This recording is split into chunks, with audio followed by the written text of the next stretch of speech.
crear un entorno con apariencia real, pero que evita riesgo y uno puede estudiar un determinado proceso dentro de una industria, dentro de una máquina, dentro de cualquier proceso, y aumentada es que uno entra a ese entorno y agrega detalles a ver qué ocurre. Que los tableros aumentados, alimentados por Internet de las cosas, se puede controlar procesos de manera remota. En la computación cuántica, bueno, se pasa del silicio al manejo de la luz. Son computadores que tienen altas velocidades y que permiten búsquedas en base de datos desordenadas, por ejemplo. Nanotecnología, que estamos hablando de 10 a la menos 27, va a ser muy útil en medicina y en manufactura, y sobre todo con nuevos materiales como el grafeno y otros que van a permitir hacer, digamos, productos que hoy en día van a parecer de ciencia ficción. En materia genética, pues ya hemos visto cómo se va conociendo, se va definiendo pues toda la estructura genética de los perecederos y los no, y eso va a permitir el desarrollo de productos más resistentes, digamos, de perecederos más resistentes a los ataques de animales y de cambios de temperatura, etc. Bueno, autores como este señor Rivas, que estudia también el caso de Colombia, dice que nunca hubo un momento mejor para vivir, donde se cambian todos los modelos productivos, donde han ocurrido eh, expectativas de vida mucho mayores que las que antes existían y donde se ha disminuido la pobreza en figura que él maneja, ¿no? También en esta cuarta revolución industrial se borra, como dijimos, el lindero entre lo físico y lo digital, y los procesos son híbridos, se generan disrupciones en las empresas, en el gobierno, o sea, cambios radicales de todos los procesos, y se estima, por ejemplo, en el 2017, en el foro de Davos, de que se podían generar 100 trillones de dólares por digitalización y democratización de la tecnología. Todos íbamos a tener acceso a la tecnología. Estos son los sectores que están en el umbral de la revolución industrial 4.0, donde esto no está por orden jerárquico, sino cualquiera de ellos es importante. El turismo es mucho más importante que la administración pública, como vamos a ver en un gráfico más adelante, pero son los sectores que tienen mucho que ver. Por ejemplo, cualquiera de nosotros está bancarizado y trabaja en línea con su banco y ya no tenemos que ir al servicio de taquilla, por ejemplo. La salud en su capacidad diagnóstica y en su capacidad de monitorear a pacientes que estén fuera de los hospitales también es importante. La manufactura, la educación, pues los procesos en línea que están ocurriendo y que ahora por el confinamiento se han hecho más populares. En fin, todo esto son partes, pero fíjense ustedes aquí, los sectores que tienen mayor incidencia en materia de digitalización tienen que ver con el turismo, los medios y las telecomunicaciones, la banca y los sistemas de distribución, los centros de producción de alta tecnología y automotriz, y los que menos son el sector público, el sector petrolero y de gas, la salud y este tipo de sectores son los que menos. Por ejemplo, en el caso de petróleo y gas es porque los márgenes entre costos y precio de venta son tan grandes que todavía pueden manejarse con procesos productivos tradicionales. Pero todo eso con la competencia obliga a cambiar. Por ejemplo, este es un esquema del sector petrolero donde aquí abajo ocurre en algunas partes del proceso donde ya hay un computador pegado al pozo y entonces el sistema va aportando hacia arriba información y eso permite que se controle todo el proceso desde arriba. Eso es parte de las cosas que ya en algunas etapas está ocurriendo y que a la larga ocurrirá en todo el proceso. Esto se llama tecnología DOF, que es donde está digitalizado pues, el campo petrolero. Vamos a ver terceros autores que han pensado sobre el tema de la cuarta revolución industrial. observan que si no hay innovación se pierde competitividad. Observan que al innovar se mejora el ciclo de producción, que el que no lo haga se queda excluido y que se está generando desempleo. Eh, eh, la educación continua y sobre todo el concepto de multicarrera, varios empleos y teletrabajo es una de las orientaciones que ocurre. Y sobre todo, dice este autor Garmendia, que hay que desarrollar capacidad de pensamiento lógico y que en el futuro se requiere más análisis y menos tareas repetitivas. O sea, ya por ahí empieza un poco la tendencia de cómo debe estar formado un ingeniero.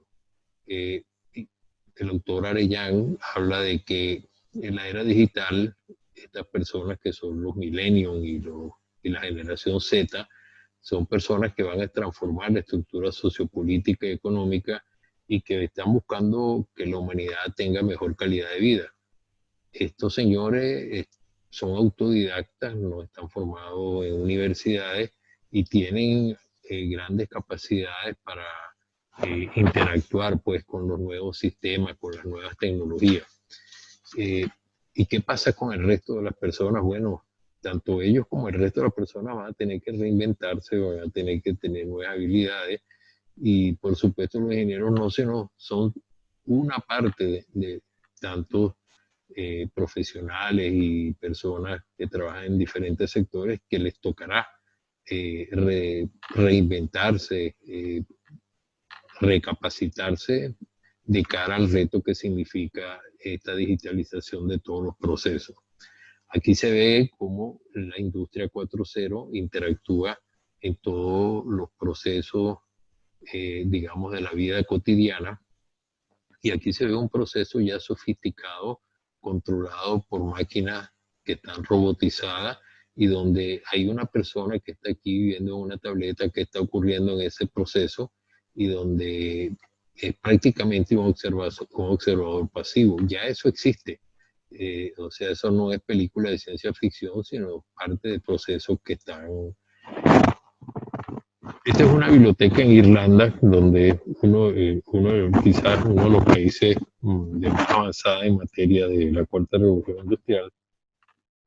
Y Colombia es el que está más cercano a nosotros, junto con Costa Rica, donde ya ellos están buscando desarrollar la conectividad con banda ancha, proceso de educación digital, y donde ya hay agricultura con tecnología, con drones y sensores, y donde hay procesos donde la genética ya se está, digamos, activando para la producción de agricultura y donde al final pues lo que se busca es que sea un país conectado y emprendedor y para ello se están buscando acuerdos con terceros países y se están adoptando las leyes. O sea, en síntesis, Colombia quiere ser un país conectado y emprendedor, quiere que sus accionistas y empleados trabajen en una misma línea, en una misma tendencia, quiere adaptar las leyes y el reto es asumir la digitalización de la economía.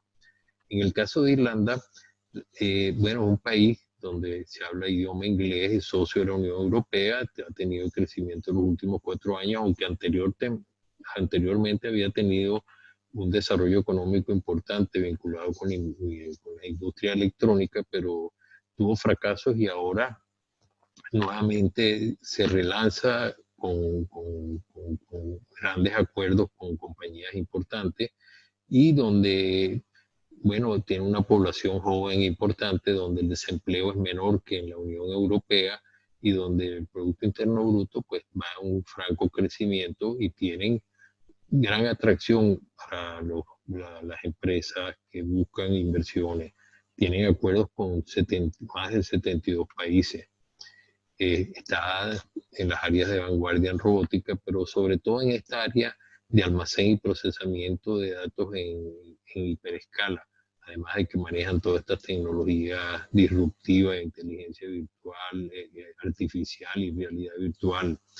Eh, Toda esta innovación disruptiva es la que le ha permitido a ellos, junto con el apoyo de empresas líderes del mercado como Amazon y Microsoft y un buen marco legal regulatorio le ha permitido ser un líder mundial en este momento en almacenamiento remoto, en ser una nube. Esta es una nube típica donde hay almacenamiento, hay procesamiento, hay alto consumo eléctrico y donde trabajan con energías renovables, particularmente la eólica, se han conectado con cables submarinos, o sea, los impuestos son bajos y tienen gran experiencia comercial ya. Bueno, vamos a ver qué dicen terceros autores al respecto de esto. Aquí el profesor de la Universidad Central Mercado trata de hacer una propuesta para recuperar y transformar la formación de cara a los cambios. El proyecto es que la ingeniería tiene que transformarse y tiene que buscar soluciones a la reactivación de la actividad industrial, en particular la petrolera, y temas como el ambiental son de los que se proponen.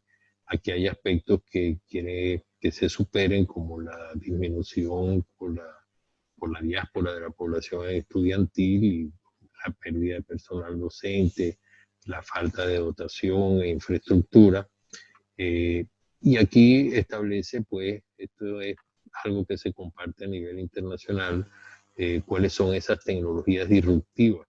Aquí la información, la nanotecnología, la biotecnología, la ciencia del conocimiento, y hay áreas convergentes donde ocurren este tipo de productos de los cuales ya estamos familiarizados con algunos de ellos.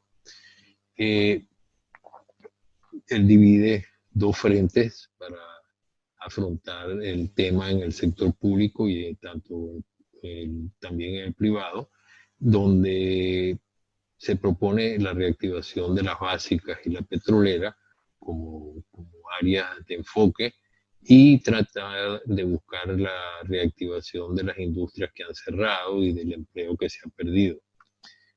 Para ello propone una red de actores donde están las asociaciones gremiales, empresariales, las facultades de ingeniería y las comunidades, y donde se apoyaría sobre el sistema normativo de la Ley de Ciencia y Tecnología, incluyendo la parte financiera. Este conferencista, Harari, habló en Davos ahorita en enero de este año, y él plantea que además de la guerra nuclear y el colapso ecológico, que son desafíos existenciales del siglo XXI, el tema de la disrupción tecnológica es el que le preocupa. Él dice que en este libro está planteado el tema de la inteligencia artificial y el impacto que puede crear, pero él plantea colonias de datos y dictaduras digitales. Él cree que puede haber una clase global que controle el resto de las sociedades, y aquí hace un esquema de las tecnologías disruptivas y de las áreas de influencia que tiene en el resto de las actividades que desarrollamos los humanos. Esto es bien interesante porque prácticamente esto cubre el espectro total de actividades que hacemos los humanos y que están clasificadas en estas grandes categorías.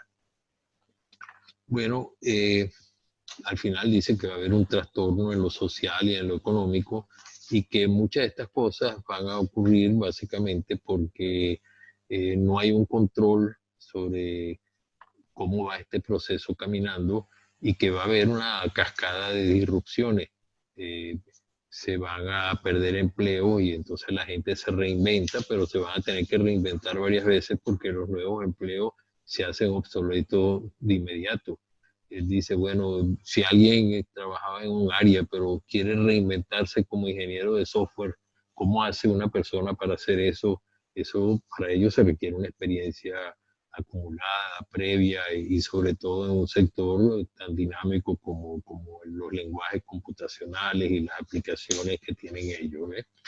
De manera que al final él concluye que, digamos, esta inteligencia artificial y esas élites que pueden controlarla, de alguna manera van a controlar países, van a controlar sociedades, y